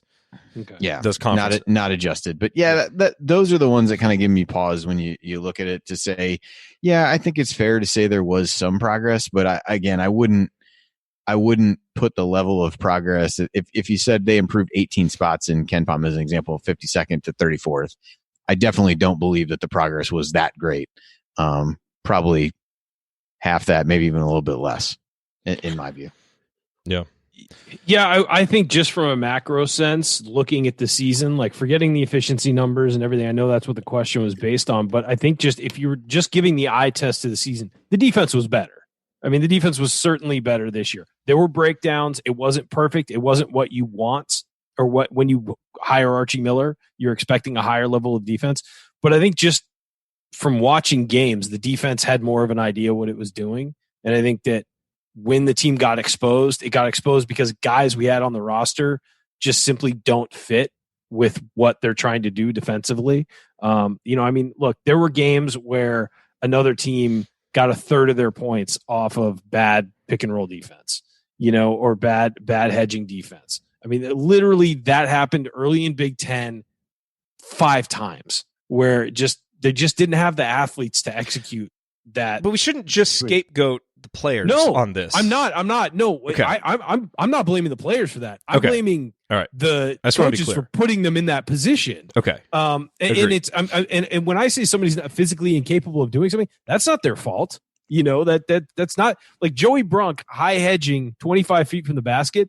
The fact that he can't do that and recover to his man is not his fault. That's not his. He's not that kind of player. Race Thompson can do that. Trace Jackson Davis, a lot of the time, especially later in the year, could do that. But Deron Davis and Joey Bronk just are not made to do that. And that's not their fault. That's who they are as players, and physically, that's who they are. It's like you having a 90-second talk clock, Yeah, it's never going to happen. No. It just doesn't fit. It just doesn't. I'm sorry. That would be our fault for putting you in that position. Thank you. You have me on the show, and then Here's the surprising thing. Coach is done with this. Talk basketball. Yeah, here's the surprising thing, because the eye test, you just don't feel good about the long droughts and the bad shooting, especially offensively. Yeah, but the statistics show an improvement.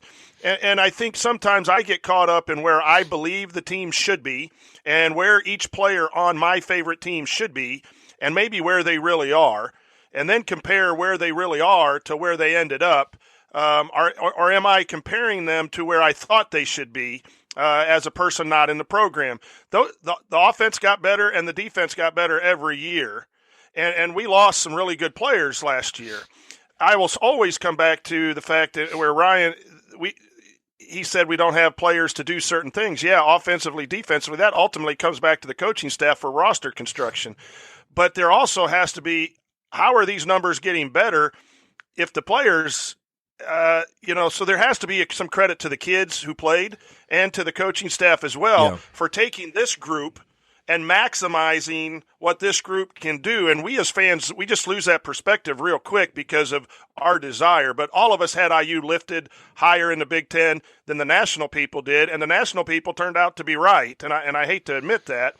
But we didn't have a closer. We didn't have a consistent scorer. We didn't have all of these things, and yet a 10 seed in the NCAA tournament. Didn't have a really great year last year, and we were the second team out of the tournament at 17-15, had a winning record in Archie's first year with none of his recruits. And so, yes, it's too slow, and it's not where Indiana basketball, and I know I'll get, the people will tweet at me, well, you're sugarcoating the expectations for Indiana basketball. No, it needs to be great and needs to be Sweet 16 every year. But when I take a step back, there has been progress. There has been progress, maybe just not as fast as we want it to be. And I just need to be more real in my evaluation of who we're asking to do stuff. Just throwing that out there. Yeah.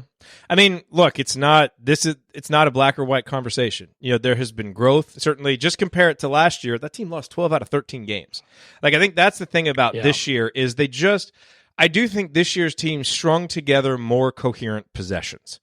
Over the course of the season. Now there were droughts and there were stretches, and it's there's so many things that still need to get better, but they did string together more coherent possessions, and that's it's a low bar for expectation, but we did see that. So and that's the thing to remember about last year too. You remember how injuries impacted that. That team's numbers and that team's record would have been a lot better without some of the devastating injuries that team faced. And this team was really pretty healthy this year, outside of Rob and Devontae missing a lot of practice early in the season, which probably set them back. We had pretty good health this year. So some of that's in there. But yeah, I mean, to kind of answer the question, finally, the overall numbers are better. But I think if you look a little bit deeper at the conference numbers, you got to give them the context that the conference is better, but there are concerns there. And so, these are some things now that need to get cleaned up. It should get cleaned up with better players, hopefully with guys being in the system longer, and hopefully with better fits for, guys to play this system. Hopefully, because there's going to be a lot of pressure on Archie coming into this year. And so, it's got to, we can't come out of next season saying, well, were we better than that? Next year has got to be better. It's got to be clearly, unequivocally, hey, we're better and we're moving forward. It just does. You can give a coach 3 years of okay, you got the minimum bar, now it's time to jump forward.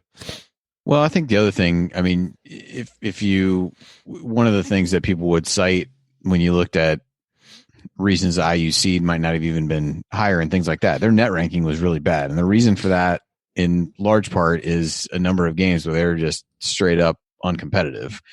And I think that's the other sign of progress. You can have some games where you blow people out early in the season that can help mask those a little bit, even though stuff's weighted by, strength of opponent and different things like that. But there was just too many road games was really where this happened, where they just didn't show up. And I think that to me is the next sign of progress, where you're gonna have some of those. But I'd rather have one as opposed to five, or however many it ended up being. I think that was the other part that I think muted some of the progress, even though toward the end of the season, it seemed like they put that part of it behind them. Yeah. Okay, let's run through the rest of these here. This is from JD, clearly directed at Ryan. What's up with this Wichita State situation? I've seen the amount of guys leave before, but usually only with a coaching change. So 6 players transferring out of Wichita State. And clearly, based on... Goodman said there might even be one more who's considered. Oh boy. Yeah. Certainly, based on some tweeters, the only coach on this show who gets a more unfair shake than Mark Turgeon is Greg Marshall, Ryan. And a lot of that comes back to you. I mean, I've been honest about this for years. I'll go into this because people ask me why I won't just talk about it. I've been told things in confidence by beat reporters for Wichita State and college basketball beat reporters that honestly, it's a story they could break and get a big scoop on it. So I'm not going to go into details. And again, I don't know deep down details. I just know, this happened. Oh, okay. And I don't feel comfortable putting that out there. It's just safe to say that Greg Marshall, from a personality standpoint, is not he has a very bad reputation behind the scenes. We'll put it that way. And some of his personal issues make it so he is a very unattractive coach to bigger programs where he would be exposed to more media availability, have to do more barnstorming where he goes around and talks to fans and all that stuff. And I've heard from people on Twitter that, well, I met him for 20 minutes and he was a really nice guy. I'm sure he's a nice guy in certain situations. It just seems like behind the scenes, he cannot be. And here, there's a reason why Greg Marshall, for about 5 years, you heard about him connected to every major job, and he would interview for big time jobs. You don't hear that anymore. And there's a reason. And when stuff like that happens, there's a reason. And it's like when a talented athlete, no one wants to sign him or bring him on as a free agent or recruit him or whatever. There's usually a reason, and these people know what they're doing and do background on people. It's like when a guy falls in the NFL or NBA draft, there's usually a reason. And so I would say the reason that Greg Marshall hasn't gotten a bigger job and hasn't even been a candidate for a lot of open big jobs, there's a reason. And that's all I'll say about it. And I think that this year, here's the thing. You can deal with a coach like that as a player if you're winning, because you feel like, well, it's all worth it. We're winning. We're doing well, whatever. When you're not winning at a high level, it gets harder to deal with. You're willing to let a lot of things go when you're winning, not when you're not performing up to high standards. So I think that's what's happening at Wichita State. I love how when Coach recognizes that a monologue is about to happen from Ryan, he just kicks back in the recliner. It took more than 90 seconds to get that one out. I'm sorry, there was a lot. No, we teed you up for that one. That was that was on us. I just love how Coach recognizes it. He's just gonna sit back and he's like, ride it out. Some time. Surf the way. Worth noting, I've interviewed Marshall before. He was fine to me. This isn't like I had a personal incident with him. I've interviewed him out in Maui one year. He was perfectly nice. He seemed a little abrupt, a little short in the way he talked, but he wasn't an effusive like John Beeline. I couldn't get to shut up. And Mike Man, Bray what's that like? Yeah, I know, right? That interview took a long time. Then you wonder why Beeline and I got along? I mean, it was Mike Bray was the same way. Beeline almost missed the damn game. Him and Ryan were still talking, and they just time gets away from you sometimes. What are you going to do? On Sunday, he didn't even tip off till Monday. But lasts longer than a Hoosier Hysterics podcast. There you go. Mike Bray was the same way. He's just very like effusive and felt like you're talking to a politician. Who just is really good at getting one-on-one with people. But yeah, Marshall wasn't that, but he was perfectly nice. Mark Few was a little abrupt too, but nice. I don't have any issues with those guys. Just feels like a very slimy coach. It's other people. I think you said that about Bruce Pearl, actually. Yeah. Duh. Yeah. Certainly could fit. Even if he didn't, it would still be appropriate. Okay, from Luke, if you could put two of IU's teams to play a game against each other, who would you like to see play versus each other? I would love to see the 76 team play the 2013 team. I imagine a lot of people would like to measure their favorite team against the 76 team, because that was kind of one of my first thoughts is let's throw the 93 Hoosiers with a healthy Allen Henderson against the 76 team. And it's easy to say the 76 team would have won, and hard to argue with that unless you use Ryan's logic about Indiana and Maryland. But, it'd be fun to measure yourself against the best. So that was the one that jumped out to me. Are there any that you have that aren't that? The other thing that I would like to see is the 2013 team against the 1993 team, because those are probably my two favorite teams of my rooting lifetime, because I kind of came around as an IU fan around 88, 89, so I don't really count the 87 as one that I lived through. It's more like memories that I've watched rather than memories that I experienced. So I would go 2013, 93, and the 93 team would win. But 76 and 81, I'd love to see Buckner versus Isaiah. Oh man, jeez. Benson I think that's the Coach wins. Coach wins. I think Benson that's the versus obvious Tolbert. answer. Yeah. I would like to see 75 play against 76, and then everyone can put to bed which team was better. Well, Okay. with a healthy Scott May, 75 wins. What about that's what I would think as well. It's a little bit. Yeah. Well, a lot of people say the 1960 team was one of the best. And their stretch, man. You want to get someone talking? Get Bill Murphy talking about the 1960 team. Hey Ryan, you got any tape on that game? I do not. Okay. That team was playing unbelievable at the end of the year, but they didn't even make the NCAA tournament. They didn't make the tournament because they lost, I think, a tiebreaker to Ohio State, even though they beat them by like 25 points. I think at Ohio State, the last game of the season, something like that. Here's the thing. They all, to a man, will tell you we were better than Ohio State, and that Ohio State team had Jerry Lucas, John Havlicek, and Bobby Knight on it. Yeah. But the 60 team had Walt Bellamy. Team. I know. Yeah. And then they all played together in the Olympics that summer. Andy said 93 would beat 13 very easily. I wouldn't say easily because you got Victor Oladipo was at the height of his powers in 13, but 93 would have won. Definitely would have won. Here's what I would like to see. I would like to see the 2013 Indiana team play that 2013 Michigan team every night. Okay, those games were amazing. So much fun. Indiana won both of them, close, but they were so much fun. Those were two really good teams. Yeah. Here's a little warning for all of us watching these games coming up. My goodness, the shooting. I went back and watched some of those games. I think I was watching IU versus Michigan State, some random game, and my son and I were watching, and we're like, hey, shots are going in. Yeah, that's the way it used to be, son. Indiana basketball, shots going in. Shots going in. I had forgotten that the 2013 team lost to Butler in overtime. That was the game Yogi went out of his mind and took 20 shots. Yeah, and they had started 9 because I'd always thought what was their first loss, and I figured it was Wisconsin because I knew they lost to Wisconsin that year. Good bet, reasonable assumption. Yeah, but I couldn't remember who it was, and so I went back and looked, and I was like, they lost to Butler that year.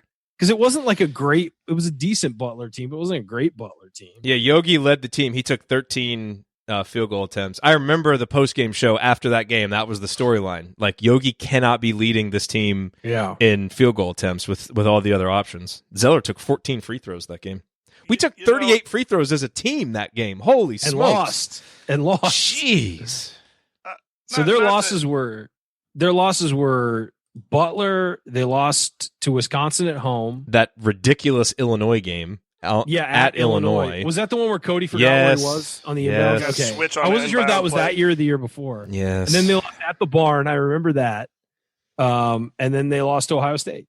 The net cutting game, which Cody Zeller gave a little, I think, a shrug emoji, or not even a shrug emoji, kind of the little questioning. Yeah. And then they beat Michigan at Michigan to win the title, and then they lost to Wisconsin in the Big Ten tournament again, I think. Yep. And then we don't need to talk about anything else that happened after that. On film, and I just can't help, I watch as a fan, but I'm watching as a coach, the spacing. And the commentators Indiana's going to try to get it down low, and there's 9 guys around the block in these games in the 70s and 80s, and they're kicking it out for wide open 16-foot jumpers. They had the lane so packed in. I don't know how anyone scored at the rim. I'm just looking forward to going back and watching a lot of these before the 3-point line, and then even with the 3-point line. What year did they put the 3-point line in? 87. 87? Steve Alford. And Alford shot 55% from the 3-point line on 200 attempts. It was the floor wasn't spaced. There was no dribbling. It was just 9 guys moving. I knew they had it. I knew they had it in the 87 championship season, but I wasn't sure if they put it in 86 or 87, for the 85, 86 or 86, 87. Dude, Ryan, here's something. When I played high school ball, we loved the jump ball. Because I had this guy who he was the Indiana All-Star, went to Western Michigan, and whenever he'd get jump balls, I just plant on the left side of the lane, and the defender would be right in the middle, and I just catch the jump ball, drop step, and score. That's all. Easy. We had a jump ball play. And all you youngsters are talking 3-pointers, and Coach Wood from West Lafayette tells me how good a shooter Jerod was. He went from backup center. I haven't even told you guys this. He went up from backup center as a freshman to the best shooter on a sectional championship team. You won sectional champs your senior year, Jerod? We did. Nice. However, I was not the best shooter my senior year. I hit a slump the end of my senior year, and the guy that was a class below me, who was another great shooter, we used to kind of battle it out in practice. He got really hot, and he ended up playing a lot more than me at the end of that season, which ended up working out better because he was a better player. I just went through just a confidence struggle the last month. Couldn't make as many shots as I was before. So I didn't play quite as much. So I can't let you say I was the best shooter on a sectional championship team, But the year before, I actually did set the school record for 3-point percentage. So what was it? 46%. No, not bad. Not bad. So I could shoot it a little bit. All right, let's roll through the rest of these. We answered Sally's question about Dolson earlier, the quotes that he made about Archie and the plan. Not too high, not too low. It seems like he and Archie will have a good working relationship together, and with so much uncertainty, that's probably another benefit of hiring Dolson is. Yeah, it's not like they have to get to know each other. Yeah, there's not upheaval there. Chris wants to know, has Archie earned no tie and plaid sport coats? No. I'm going to go with no on that. I don't think anyone's ever going to earn that. That look is done. Yeah, but everything comes back around. That's true. Maybe eventually. At some point that'll be back. But boy, if he does earn it, we'll have a story then. Okay, and last question. I'm off his train if he comes out in short sleeves and a tie. Short sleeves. I'm just making it. Right now. Well, yeah, I guess short sleeves and a tie. I'm done with Archie Miller. If he turns into Dwight Schrute and comes out, then you're out. Yep, done. Mustard yellow shirt. Yeah, no. I don't care how good he coaches. Oh man. Okay, and last question. This one is definitely going to Andy because there is only one answer to this question. We'll see if he remembers. From Max. And I don't know what Max was doing. I guess he was just like looking through old schedules. He goes, how did the Noah Vonleh Hoosiers beat number 3 16-0 Wisconsin after 12 straight losses to the Badgers? Did that even really happen? Andy, do you recall the reason why that happened? Because it is someone's game. It is the blank game. I'm looking it up now, so I can't. I don't want to. Does anybody remember this? Am I the only one who remembers the Robert Johnson game? Isn't it? No. God, you were just guessing. Yeah, because he was Andy. No. Well, it appears to be Yogi from.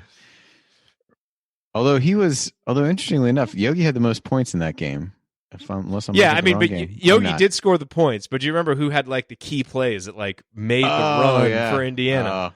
There he is, Stan Robinson. I don't remember Stan Robinson. Sorry. I don't remember whether he was 6 of 10. He was 6 of 10 on twos. Yeah, and he's like using either hand on twos.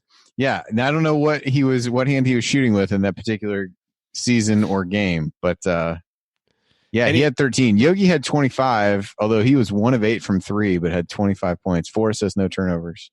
Evan Gordon with 6 assists that game. Yeah. Vonleh only had 10. Vonleh only had 10 and 5, so he wasn't even did have 4 blocks. We played 1, 2, 3, 4, 5, 6, 7, 8, 9, 10, 12 guys played that game. Although some of these are like, Johnny Marlin 2 minutes, Jeff Howard 2 minutes. Yeah, but how are they playing 3. 2 minutes in a 3-point game that went down to the wire? Like when did Crean put them in the game? Nobody had more than 2 fouls for IU, so it does. You had to chart these substitutions. I don't know if I still have the spreadsheet that speaks to this. I think there are some weird box scores. This was the year This was the year that I started doing that. I think. Man, Wisconsin shot 4 free throws the game. Yeah, what a bizarre box solid free throw defense in that game. But yes, the Stan Robinson game. Stan didn't have a lot of moments.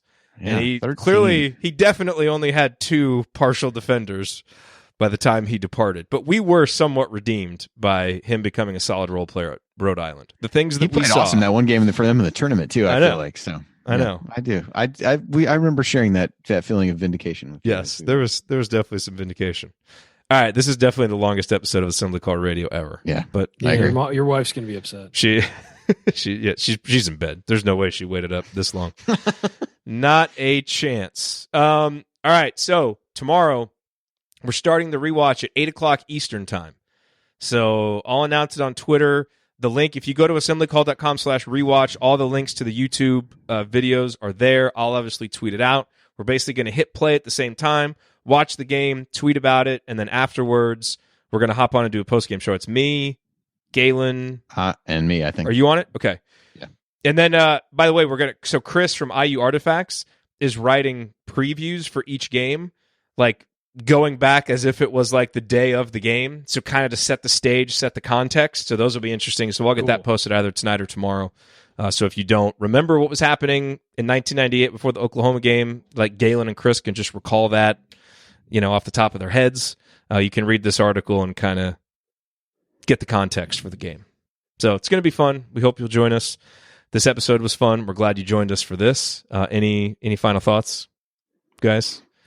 No, looking forward to it tomorrow. Safe, I watched a little bit of the game today, and it's funny that it was still when they would take you completely away from the game that you were watching and do a look in on another game and just have the score up there. It wasn't like the box in the corner where you could still watch your completely away. Now, I think it was Sean McDonough's credit when he comes back. He does give a breakdown of everything that happened while you were away, but it was odd. You take for granted you can just flip to the other channel now and stuff like that. So it was the pre-true TV days.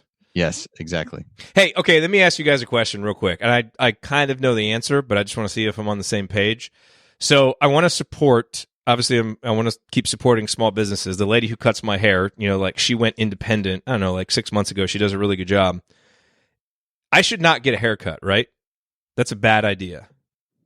Probably, yeah. Yes. I feel like most of those places have closed here. Closed? Yeah. I mean, she's still doing it. I mean, you can still schedule as an independent person, I'm sure you could do it. But I think most places have closed. I'd probably ride it out for a little bit. Yeah, I've stopped getting my hair cut, Jerod. Let the salad grow before you pluck it, Jerod. That's my gut feeling too. I wanted to do it, so I'll probably just pay her for the haircut and just not get it. So give her some cash flow. All right, I just wanted to throw that out there. You're right. All right, cool. All right. We'll talk to everybody tomorrow. Yes, we will. See you, everybody. All right. Thanks for being here. Later. See you guys.